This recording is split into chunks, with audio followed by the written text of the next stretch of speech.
ٹھیک ہے، جب کبھی بھی ایک اسپلٹ ججمنٹ آتا ہے تو وہ فیصلہ نہیں ہوتا۔ اب لارجر بینچ کو ریفر کیا گیا ہے، چیف جسٹس بنائیں گے 3 ججز کی بینچ۔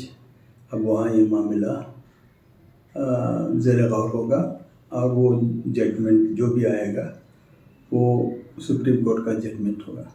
مگر آج کے جو ججمنٹ میں 2 الگ الگ ہمارے آنریبل ججز نے اپنا فیصلہ سنایا ہے۔ اس سے یہ معلوم ہوتا ہے کہ جو ایشوز کو جسٹس دھولے نے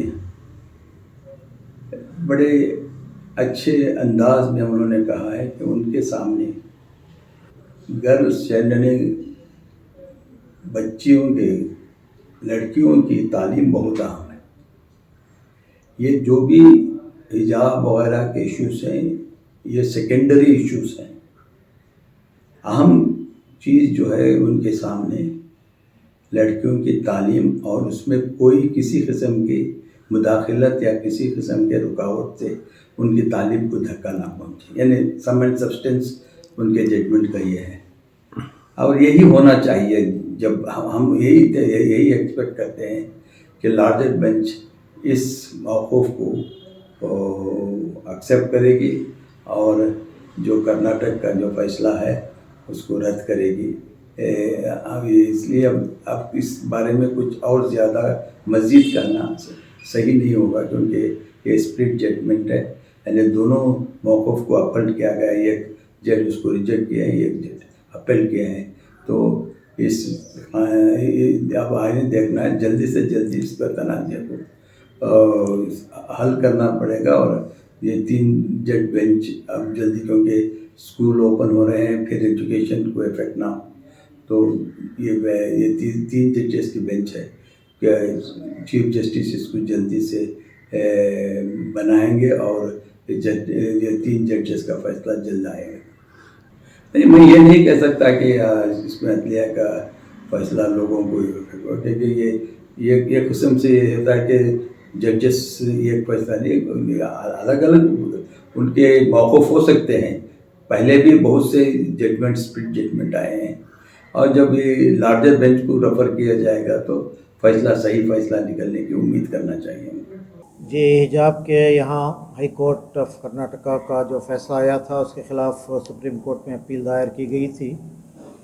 آج جو ورڈکٹ آیا ہے اس میں ایک جج نے ہمارے موقف کی تائید کی ہے اور ہائی کورٹ کے اس فیصلے کو مسترد کیا ہے، اور اس میں خواتین کی آزادی، freedom of choice, freedom of dress, اور اس سے بڑھ کر فریڈم آف ایجوکیشن کو اپہولڈ کرنے کی بات کہی ہے۔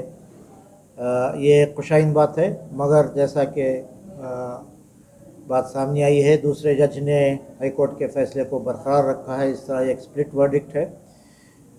ایک حیثیت سے یہ ہمارے موقف کے حق میں میدان بھی بناتی ہے، مگر اب اس وقت چیف جسٹس آف انڈیا کے کورٹ میں یہ معاملہ ہے، وہ ایک لارجر بینچ شاید اس کے لیے تشکیل دیں گے، کانسٹیٹیوشنل بینچ۔ ہمیں اپنی لڑائی، قانونی لڑائی جاری رکھنا ہے، اور توقع ہے کہ لارجر بینچ ہمارے لیے کچھ انٹرم ریلیف کا بھی اور ہمارے موقف کے تائید میں کوشش ہماری ہوگی کہ بات ہو سکے۔ اور ظاہر بات ہے کہ جو رواج عرصہ دراز سے یہاں چل رہا تھا، اور جس کا رواج دوسرے کمیونٹیز میں بھی الگ الگ انداز سے گھونگھٹ یا پلو ڈال کر یا پھر اسی طرح کے دوسرے مذہبی سمبلس کے سلسلے میں جو رواداری ہمارے ملک کی ایک دیرینہ روایت رہی ہے، اچانک اس کے خلاف یہ ماحول بنایا گیا اور یہ صورتحال پیدا ہوئی ہے۔